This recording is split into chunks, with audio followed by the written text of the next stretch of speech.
time, and but we got along so well. And honestly, I couldn't have had a better co-star.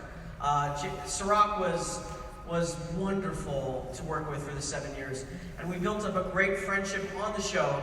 We were too different in age to, I think, get together outside. I think it would have been odd for a 24-year-old to pick up a 14-year-old and take them out. You know, I think that would be a little weird. We'll go to Chuck E. Cheese, maybe? I don't know. That would be great. Taking photos, me and Jay at Chuck E. Cheese. Play the game, the basketball, play the balls. Like a montage, right, of all the things you're doing. How we bonded. How you bonded. But we got along so wonderfully on the show. When did you realize that you were actually in your 20s? Was that in the first season or later? Yeah, it was probably a few weeks or so. Okay. Or, well, it depends on, I don't remember when. I didn't mark it down on my calendar. Right. You know, if I did, I would have had proof. I'm just curious. Ooh, that was Did he look at you like, oh my God, you're 24, can you buy me beer? That it wasn't like really like, you're old enough to get me alcohol. No, because he was actually a responsible He's a young good man, kid. unlike other people. Yeah. He wasn't asking me to, I just said other people. It could have been anybody. Oh, Why do you have to okay. take it personal? Well, I inferred that you meant me. You did. You did. Hi, Isaac. You should know better than to ask questions of people who can Google things on their phone. Yeah. Emily Bill Ford. Yeah, but it's too late. We were past. Never mind. Yeah. I think everybody could have Googled on their phone. But you're the only one that did. Resourceful, my friend. Resourceful. Yes, but that's not who I don't think anybody on Star Trek was on that one. No, Jane Wyatt was Spock's mom. Oh, I did not know that. There you go. So that's 3. What are the other 2? Well, then that didn't help you, did it? What? I can, thank you. Go back to your drink. Is that alcohol in there? I'm looking a little tipsy, my friend. So, you don't know the other 2. Nobody knows the other 2, huh? This is a good trivia question. So, next question. Did we have somebody else? Nobody coming up? Oh, yes, Jimmy. I'm sorry, for you, Garrett. I was there yesterday night. You did a story about the lawnmower, kung fu style. You gotta tell everyone about it. It was so funny. No. Come on. Kung fu style. I was just, I don't even know how I got to that. Oh, Jimmy. It was so funny. It was so funny. Jimmy loves his recording. That's why. It's his favorite story. It is. Do you want me to say it? Of course. Okay, all right. So, I was just talking about that. Is that thing stuck to your chin? Fine, I'm not gonna. Oh no, it's your thing. I'm just asking. You're so sensitive. It's not touching my arm like that. It feels good. Do it again. Not there. I'm very ticklish. He's very ticklish. It's really seriously. I think it's funny. Stop clapping. Because he'll do it more. I don't know how I got to this story, but I was just talking about how women can kick a guy's butt just as easily as another guy, is what I was trying to say. Because I was talking about when I was younger, when I took martial arts, when I was living in Memphis, Tennessee. What type of martial arts? Hasaru Taekwondo. How far did you Master get? Kong Ryu is my master who taught Elvis Presley. I was, no, I didn't get the black belt, but I was an instructor. I was a brown belt. So, but I was in a tournament. Same with me. Really? Chinese kempo. Oh, cool. Yeah. Yeah. Thank you. Still in me, faded away. So I was in a Why I was tournament. promoted? I was in a tournament, and this one girl from our school was in the tournament also. And when we did the weapons competition, I took 3rd place, and she didn't Only take third? it. Yeah, she didn't place at all. And then forms, she also didn't place at all. So the last Where did you place in forms? I think 2nd, and then she got nothing. And then by the time we got to the fighting, the sparring competition, she was so angry that she hadn't placed at all in anything that all normal fighting went out the window. And she just did this like lawnmower thing where she was just like. Like this windmill thing, and she just ran towards me. I'm like, I said, I blocked like 27 of the first hits, and then the 28th one just popped me in the face. So she got a point. So then I said, all right, if she's gonna pull that, I'm gonna Karate Kid crane her, right? I'm gonna start like that, and as she runs into me, I did do that. As she's running into me, I'm gonna jump kick her right in the chest. I'm gonna pop her hard. Well, here's the thing. She was coming with such velocity charging towards me that she's like running like this, and I go, as I kick her, I bounce off of her and fly. And I go, she has such velocity, I fly into where all the other students are sitting and watching the competition. I land like that. And so she ended up beating me. But it was like ridiculous. So it didn't work. Ralph Macchio is a liar. He's a liar. He's a liar. In real life, he should have flown off of William Zabka's character's. Yeah, I know. I was duped. I'll tell you, Karate Kid was a big thing for us growing up because that really made us go, oh my God, we've got to do this. You know? I don't know. I like the Octagon. I didn't. Oh, with Chuck Chuck. Norris. No, I thought Chuck Van Damme was in No, Chuck Norris, the Octagon. Because that cool guy was in the middle of the Octagon at the end. Oh, I don't know if I saw Yeah, that. Chuck Norris, the Octagon. Jim Cotta. Jim, I haven't seen that either. Apparently, you haven't watched a lot. I haven't. That was really big. That Jim- karate movie was really big. What about this one? Oh no, I never saw it. What about this one? Never saw it. Apparently, you didn't see a lot of karate movies. Martial art movies. Game of Death. Yes. See now. All right. Who was this? Who was the star? Bruce Lee. Okay, good. Thank you. Yeah. And Pro. Kareem Abdul-Jabbar. Yeah, Kareem. Was he in that Game of Death? Yeah. Okay, you sure? Yeah. Okay. In the yellow suit. You didn't say much. I tried it. I'm like, do not video this. Jimmy, turn your video off. Like a rock. He's so upset right now. You're not too much at all. I'm gonna get your armpit. It doesn't do anything. Bam. Like a rock. What the heck? What do you just turn off all your nerve endings on your left half of your body? How do you do that? Look at Willie's. You are right He now. has no ticklish bone in his body? You are without fail. That's ridiculous. No. Oh yeah, wait. Sorry. Stop. Always bothering you, sorry. Let me try one thing. Let me try. No. It's not that. Ready? Hold on. Gee. You're like a superhero. It is a gift. There's nothing on your. You're not ticklish in the least bit. There's not one part of you I'll that. teach you the trick. It's an old American secret. I'm American too. Why are you telling Ancient me Chinese this? secret conversion. I don't know. It's a good question. I don't know why. Okay, that was really weird. Okay. It was a little not good. No. I'm sorry. I'm sorry. Yeah. I could say Welsh. How about that? Welsh. It's an Because old I'm Welsh part secret. Yes. I know you're part Welsh. I am Welsh, Dutch, Irish, English. We're just not ticklish. Yeah. Welsh, I Dutch, guess Irish, English. that combination seems to not ticklish. Let's try it again. Welsh, Dutch, Irish, English, not ticklish. Got it. What country are you from? That was a good Not save ticklish. for my horrible response to the I second know. round. I was like shocked by that. You can make fun of it. You can say it. Say it. You were only recurring. Oh no, that's not where I was going. Oh. Every time he makes fun of me about the fact that I wasn't promoted, he's like, "Gary, you have the best comeback." I do. You're a series regular. I have to give them the comeback. Yeah, he's to me the me. comeback. I'm not that guy. They kind of like. You know? At least not to my face. No. I don't do outside of it. I don't sit at home and be like, ha, take that, Aaron Eisenberg, you're not even here. No, you have a little doll of me. I'm like, they told me the voodoo would work on this, but it's... Anyway. Try again. Try again. Okay. Gucci. Nothing. See that? Don't touch me. I saw you moving towards me. I'll give you something. You almost got me. Really? Almost. So close. Oh, I didn't know that. Okay, Need some honest. Damn. Need some honest. That's good to know. My mom didn't give me that secret on that. All right, another question. Did we miss one earlier? No? Somebody? Don't be shy. I'm sure people have questions for... Oh. That's all right. Julie, you have Julie's a fighter.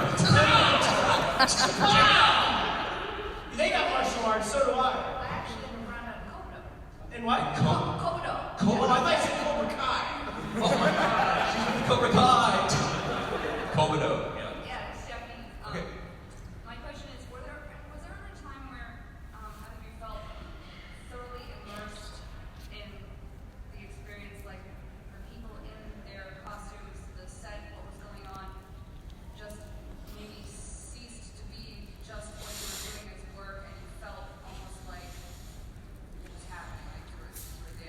lost in the character, kind of. Or Lost in the moment. In a world or in any particular set that you were on where it just felt so real, or maybe the other actors or what have you made you feel like you were there, having dreams happen. Yeah. Well, one day the security guy tried to get me to leave at 3 a.m. after everybody went home. No, it's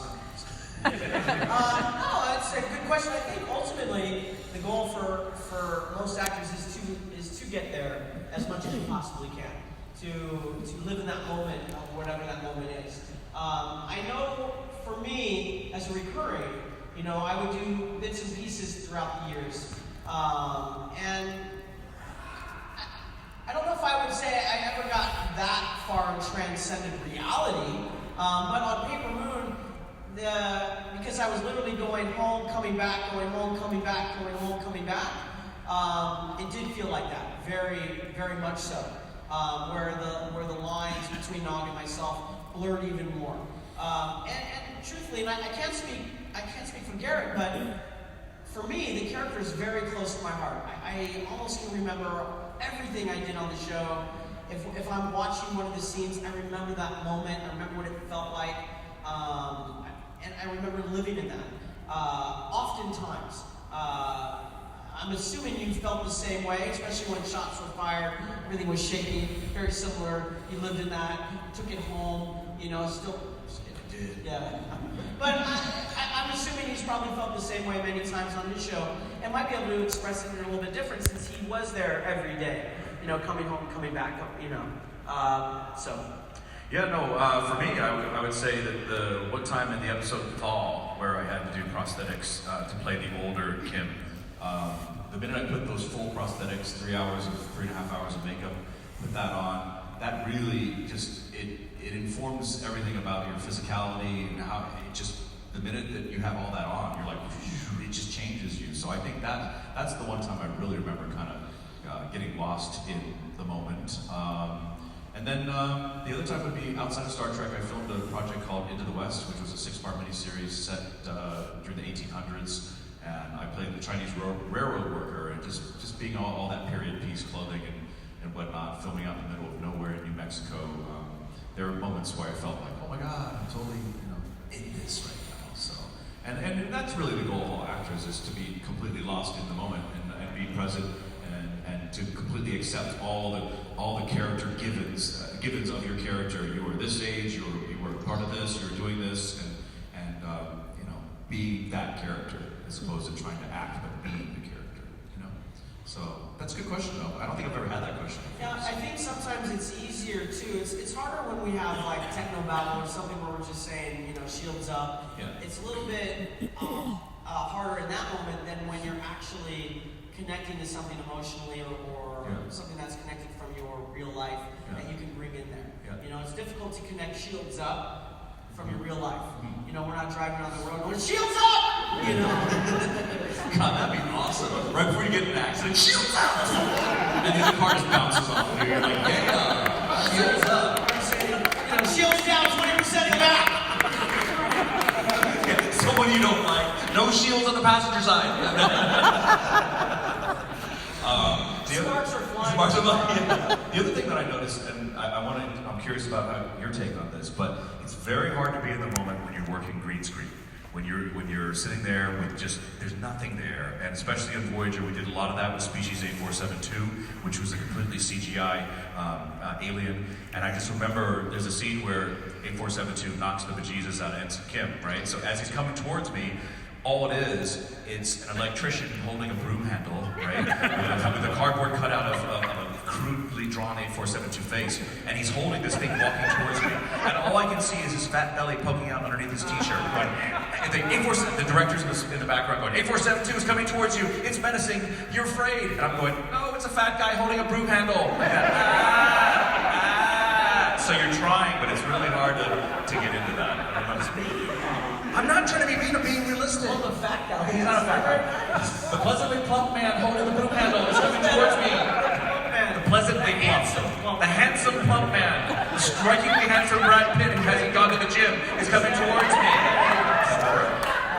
And in many ways, we have to be like children and just kind of imagine. Which is why we're so immature. Yeah.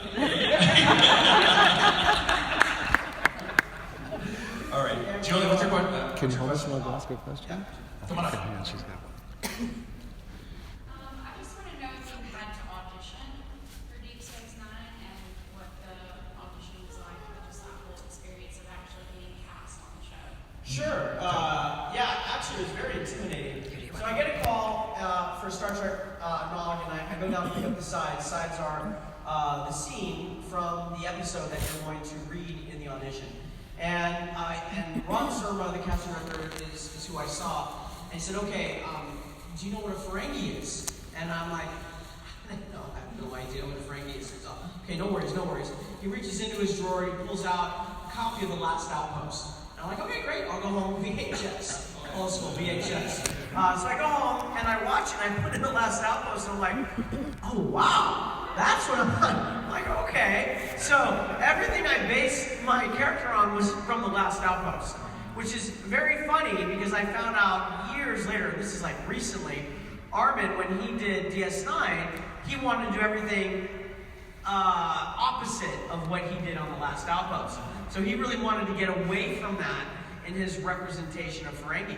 But that was really my first, introduction to what a Ferengi is. So the scene I had to audition with was when I meet, and you actually asked this about me on the Alpha, asked this of me on the Alpha Quadrant, when I meet Jake, where he comes up to me, and I don't remember all the lines, and it's something like, I know who you are, human, and I was very like, and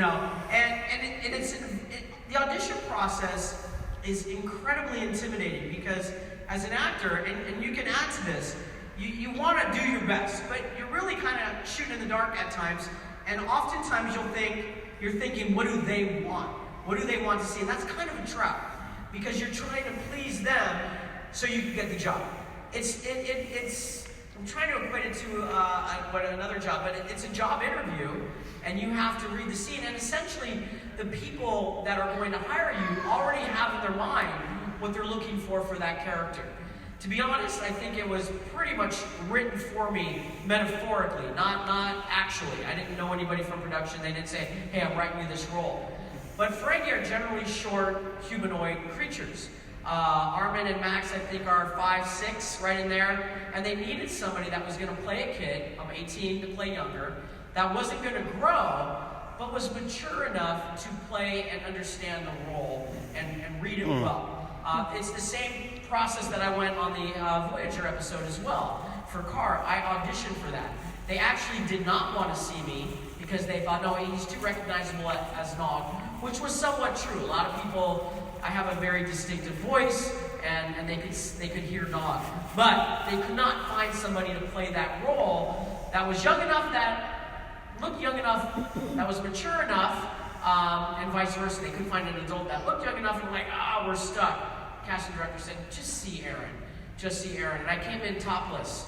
I got the muscles for Carr. You're serious? No, I did not come in topless. Oh my God.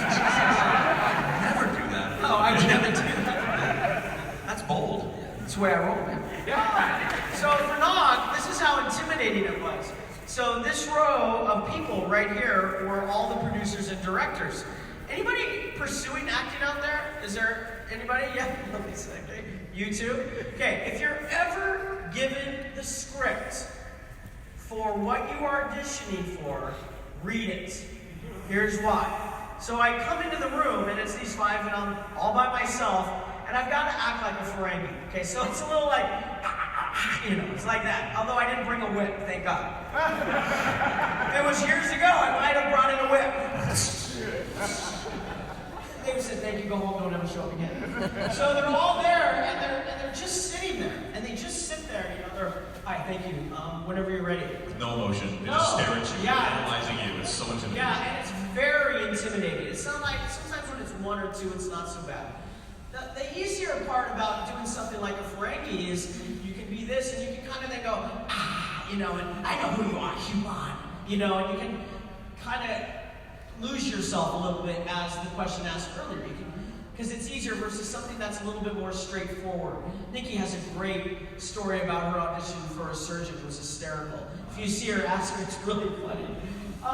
So I go in there, and David Livingston asked me a question. He goes, and at first I was sitting down in the audition. He goes, I hear you've got a worm in your belly. And I go, nope, I'm not playing a trill, I'm playing Nog the Ferengi. And he goes, read the script, people. Always read the script. And I knew that because I read the script. And then I did it, and they said, great. And then they called me back on the second one for the callback, so that's always a good sign. I didn't do as well on the callback, I think because I was a little nervous. And I didn't have teeth, so it was, it doesn't matter. I didn't know I was going to have teeth. But, and then I got the role. And honestly, I got it because, again, I looked like I was 12 or 14, and they knew I wasn't going to get taller. Because they didn't want whoever was going to play Nog to actually grow and get, now he's 6 foot Ferengi, now he's an abomination, and, he's going to get pushed off the Tower of Commerce. I think that's why I say it was written for me. I was really, really fortunate to get the role. Now, it was a recurring role, so I always thought any episode was going to be my last. And I think I knew when I got to the final episode of season 7, I was in it for the long haul. I think I knew at that time I'm good to go. So, and I don't think they knew where Nog was going to go either. I think, when I talked to the writers, I said, look, every time we gave you something, you just took it further. You just kept giving us more. You, as David Livingston said from the documentary, he said, you were fearless. You just always took everything we gave you and just gave us amazing stuff. And I'm like, so great. It was so wonderful what they kept giving me. The hardest day, and you want to talk about your audition for a second? Yeah. Well, I was just going to, and then I'll say the toughest day on the show. Because that was what I thought was the hardest day. But then there was another one. You're cordially invited. It was the most difficult day of my entire 7 years. Cool. I was going to talk a little bit more about auditioning, because there are 3 aspiring actors in this audience right here. And I want to talk about specifically about my commercial, because in Los Angeles you have a theatrical agent, which handles film, TV, and then you have a commercial agent, if you so choose, which is an agent which sends you out specifically for commercials.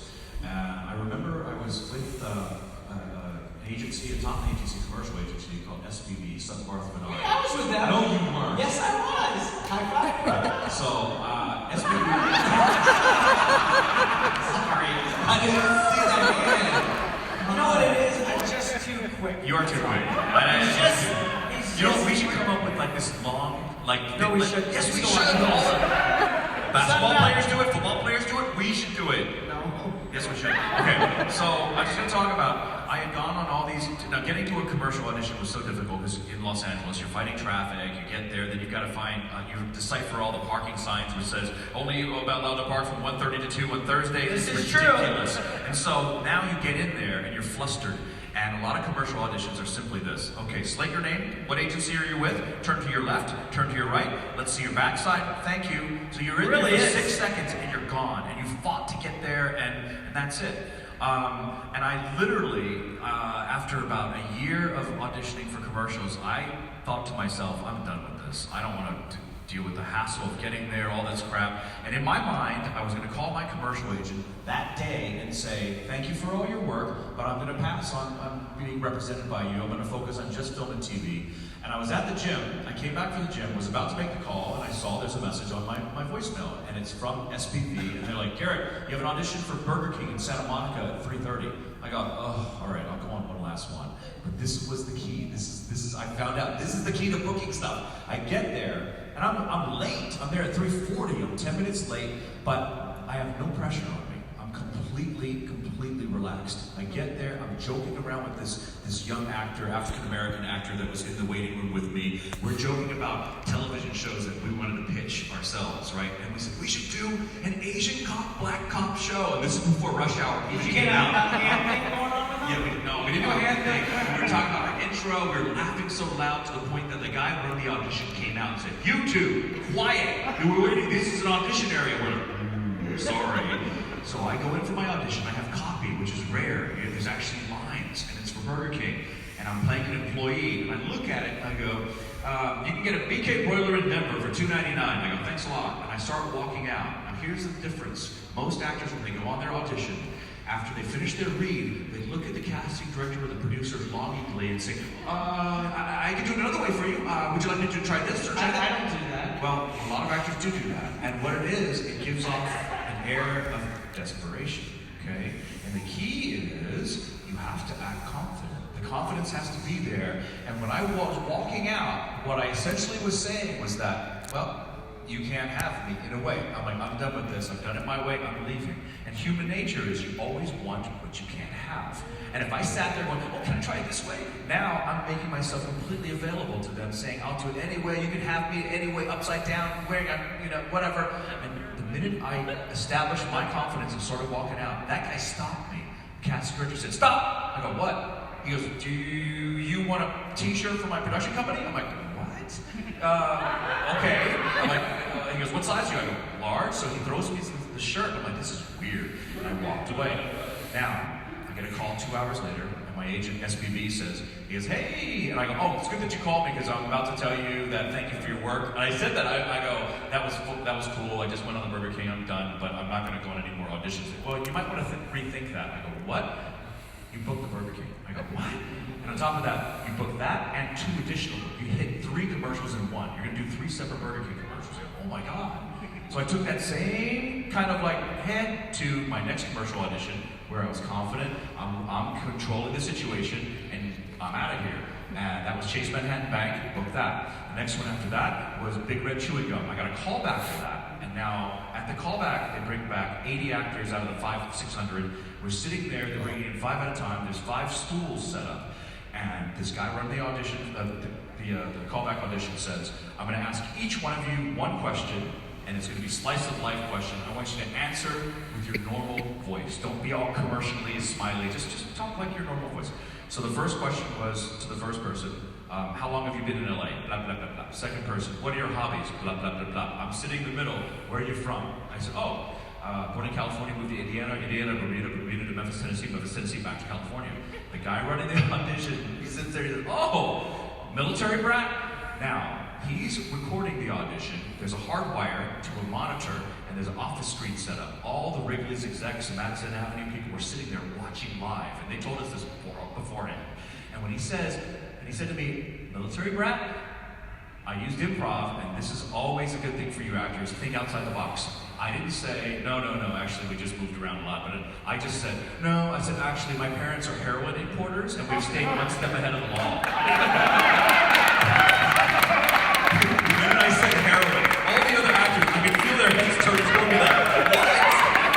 The guy running the audition is like, no, he's giving me the death signal, like, I'm gonna kill you. He was so mad, but I could see the office screen, it was moving, because they were laughing so hard. And I was like, and that was my audition, I booked that, right? That was a Class A National. Class A National is the best, most lucrative commercial. They don't have that anymore. I think so. I mean, it runs in every market at every time of the day because it's chewing gum, right? You can't run Budweiser beer at 8 a.m. on Saturday morning. This thing was running all the time. So that one day of work, probably $190,000 for residuals over the year. It's 2 years that it ran. Right? Wow. One day of work. And I remember on the second year they have to pay a amount to keep you on the commercial. And they said, okay, to use you for the next year, they're offering you they want to give you $2,500. I go, I'm on Star Trek now. I'm thinking 10,000, and they're like, no, they'll never pay that. Well, check it out. He called back. They're giving me the 10,000. And that quick return call made me realize, oh, I should have went higher. It was too just 20. What are we thinking? So You really blew it. I did blow it. But 2 things to remember. Keep the confidence. Don't sit there and be a little desperate. And the second thing is literally, when you have a chance to improvise, like what I said, the heroin importers, you got to go with something outside the box. That's a good one, yeah. Okay, your story, the worst thing that happened. You're saying. Oh, unless somebody has another question. Does anybody have another question? So, yes. Because I can tell that one at the end if you want. Okay. It's fine. A while ago, I got the chance to ask Max Granchik about what was the most meaningful scene, or the scene that seemed to have he had the most personal connection with, scene or episode of plot or whatever. And he talked about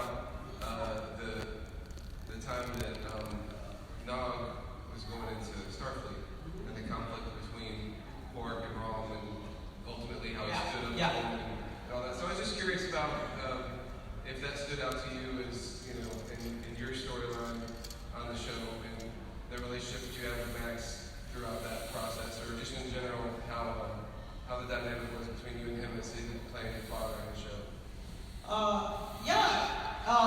It was great working with Max and Armin.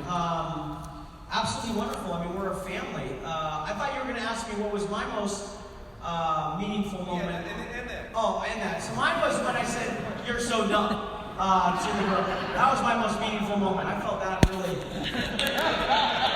solidified, you know, the parallel of my life. That was a wonderful. People ask me that, or they'll ask me what my favorite episode is. I talk a lot, but I'll try to get quick, just so you know, because I'm going to answer that question. All right, you can. That's good. That's fine. I just wanted to forewarn you. That was all. One of the most meaningful for myself playing Nog, because to be honest, I had so many. There's so many wonderful moments on that show. Fun moments as well as deep, meaningful moments. Heart of Stone was a fantastic moment with Avery Brooks. I remember it to this day, doing that scene with him.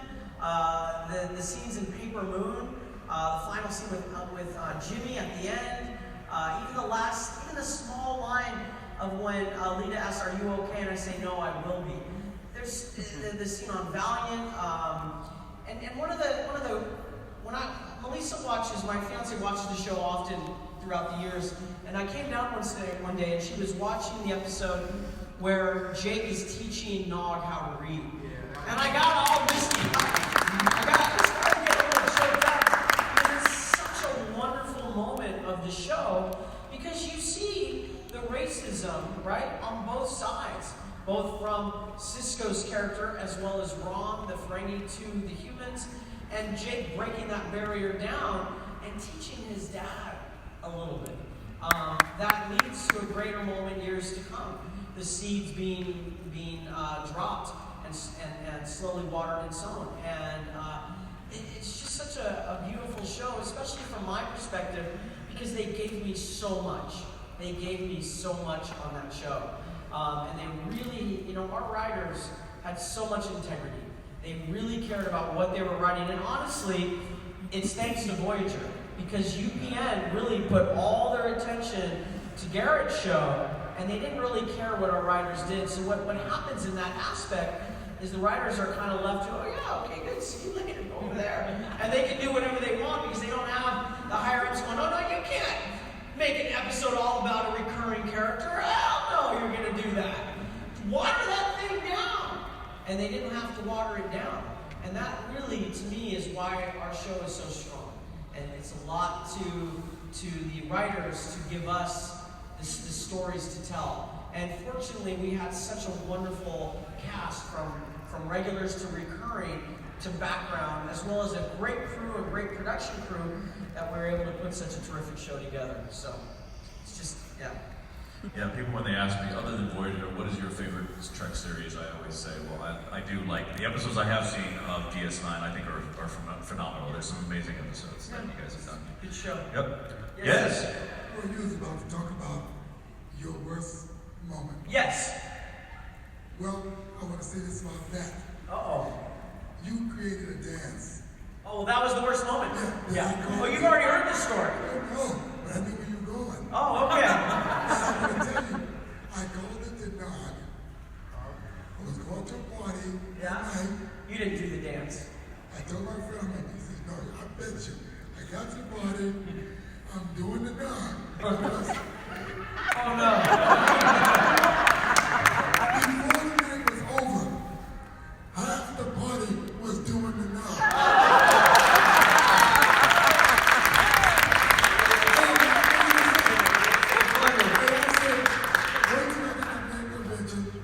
The entire convention will be doing the Nog.